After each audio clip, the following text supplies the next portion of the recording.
Hello, my name is Jack Hare, and I'm going to be presenting a new diagnostic that we've developed called an Imaging Refractometer, which enables us to make very high precision measurements of the density fluctuations within high energy density plasmas. Now, the motivation for this diagnostic is to look at plasmas where the properties of a turbulence vary in only one direction. An example of this is the precursor, which forms inside an imploding cylindrical carbon wire array. This is a Shadowgraphy image, and you can see this column of plasma here looks highly turbulent. Now, the turbulence properties do not vary significantly in the vertical direction. This is because there's a translational symmetry inside this Z pitch, but they do vary in the horizontal direction. And what we want is a diagnostic that can provide us information on how the density fluctuations and how the turbulence properties vary in this horizontal direction.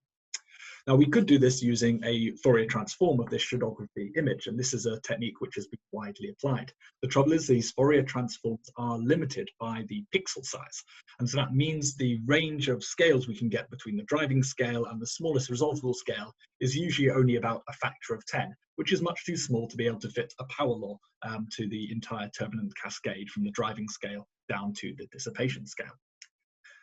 In this diagnostic that I'm going to be talking about today, instead we directly measure the distribution of deflection angles using physical optics rather than digital Fourier transforms. So the optical layout of our imaging refractometer is like this. We take a collimated laser beam and we pass it from left to right through our plasma.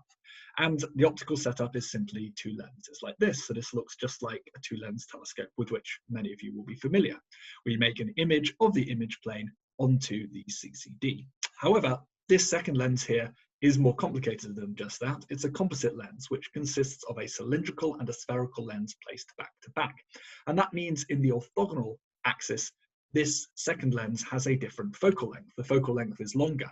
So instead of making an image of the image plane onto the imaging axis, we make an image of the Fourier plane onto our Fourier axis on the CCD here. And you can see on our CCD, therefore, we have sensitivity to the location of the ray as it exits the plasma along one axis, and sensitivity to the angle of the ray as it exits the plasma along the orthogonal axis. So let's demonstrate this with a few example rays. This is an undeflected ray coming from position off the optical axis here. Now it crosses the image plane off the optical axis, so that's where it ends up on the CCD, but it crosses the Fourier plane on the optical axis because it has no deflection angle. Again, that reflects its location on the CCD here. We can also look at a deflected beam coming from the center of the plasma. That, of course, will cross the image plane at the center, but it will cross the Fourier plane off axis because there's some deflection angle. So we end up here on our CCD. Finally, if we look at a ray which is parallel to the previous one, but comes from away from the center of the plasma, that's going to cross our image plane and our Fourier plane away from the optical axis. So we end up here. So to look at this in a more sort of high level way, what we're trying to do whenever we're imaging rays from a laser beam is to compress these four variables that the rays have, their position and the angle they make with the optical axis, down to just two dimensions that fit on our CCD. So if we look at the image plane here, we're effectively integrating over, losing all the information about the angular properties of the rays. And if we look at the Fourier plane, we integrate over the spatial dimensions and lose all information about those. Now in our imaging refractometer, we integrate over one spatial dimension and one angular dimension. So this is a hybrid diagnostic here. To give a sort of concrete example, this is a collimated laser beam which has passed through the plasma undisturbed. And so we can see in the image plane, we simply get this nice uniform round laser beam. In the Fourier plane, because this collimated beam has no angular deflections inside it, all the light is focused down to a point, and we know that we have only one angular component here on axis. In the imaging refractometer, it's a hybrid between these two. We have a very narrow feature in the vertical direction, corresponding to the narrow range of angular deflections within the beam, but we have a very broad feature in the horizontal direction, corresponding to the fact that there is light coming all the way along this horizontal axis. So we can study this in a more quantitative way using a ray transfer matrix technique. We use 4x4 ray transfer matrices for each of the optics along here, and we can transform our initial vector into the final ray vector for our imaging refractometer. And this shows that we have a magnification of 2 times in the spatial direction, and in our angular direction, we are sensitive purely to the angular profile of the rays coming out of the laser, out of the plasma. And in this technique, we discard any rays which fall outside any stop or any optic. So we take into account effects like vignetting and light field shadowgraphy. And using these optics, we implement a synthetic shadowgraphy, schlieren, and imaging refractometer diagnostics using the optics shown down here. Of course, for the imaging refractometer, this second optic is composite, but for the shadowgraphy and the schlieren, we use the imaging arm here. Now for the schlieren, we implement a dark field shadowgraphy, dark field schlieren using a horizontal knife edge. That's a knife edge which is displaced slightly upwards to block any undeflected beams here. So we only see light when deflections inside the plasma allow these rays to go around the knife edge. And as our example plasma that we use for this synthetic diagnostic, we have this sinusoidal perturbation which varies in the vertical direction, with the strength of the sinusoidal perturbation growing exponentially in the perpendicular direction. And we implement this using a grid of 101 grid points with physically relevant 10mm on the side, and we use about 1 billion rays to propagate through this using a ray tracing technique. Now, if we look at the 3 different synthetic diagnostics, we get different results from the schlieren, the shadowgraphy, and the imaging refractometry.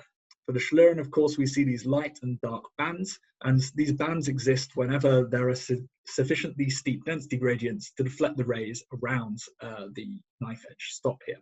But the schlieren here is very binary. It's either dark or it's light. So we get very little information about the strength of the density gradients. We only know their location. You can see on the right-hand side of the schlieren image, we do start to get some higher dynamic range in here, but in fact, this is simply a shadowgraphy effect. You can see the same shadowgraphy effect shown here.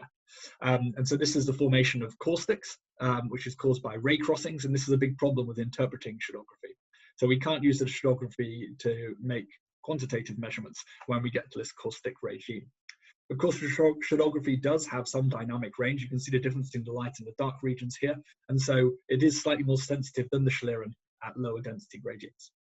Now, our imaging refractometer is a completely different story, because over on the left-hand side, where the density perturbations have a very small amplitude, all of the rays are imaged onto the axis. But even for very small deflections, we can already start to measure significant broadening of this envelope, which corresponds to the exponential growth of the density perturbations. And as you can see that we have sensitivity down here to very small density fluctuations or density variations, which cannot be seen at all with the shadowgraphy, or can be seen only in a very qualitative way with the schlieren. So to give you an example of how this works in practice, we implemented this diagnostic with an experiment on the Magpie Pulse Power Generator at Imperial College London, where we use an exploding wire ray to drive a magnetized plasma flow into a planar conducting obstacle. And we studied that using shadowgraphy and our imaging refractometry, implemented using the same laser beam and a beam splitter. So these are exactly the same experiment at the same time with the same spatial coordinates. In the shadowgraphy, we can see the formation of this well-defined shock, which you'd expect from magnetohydrodynamics, propagating away from the target. You can also see close to the target, there's some evidence for density fluctuations, which are causing redistribution of the intensity by the shadowgraphy effect. In the imaging refractometer, we see a very similar story. Upstream of the shock, most of the light is focused towards the axis, and this corresponds, as we said, to the fact there are very few density perturbations in the upstream flow. At the shock, the light vanishes because it's been moved by shadowgraphy effects into the upstream. But very close to the target, we can see this very broad spectrum of density fluctuations evolving here. And we can make that clearer by using 2 lineouts. And the lineouts show that upstream of the shock, we have a relatively narrow profile, but still much broader than the response of our spectrometer, our imaging refractometer, taking in the absence of any plasma. And then at the target itself, we have a very, very broad profile here, which is much broader than the response of the imaging refractometer by a factor of over 200, which is a very, very high dynamic range. We're very sensitive to even very small angular deflections inside our laser beam. So I'll conclude now. I've shown you a new diagnostic for measuring the deflection angles inside a plasma directly using physical optics. I've demonstrated its power using ray tracing techniques, so we can compare it with schlieren and shadowgraphy diagnostics. And I've shown you some experimental data which demonstrates the very high dynamic range we're able to achieve. And you can check out the preprint for the conference proceedings paper here on arXiv. And of course, please come and have a chat to us at the poster session. We're very happy to answer any questions. Thank you very much.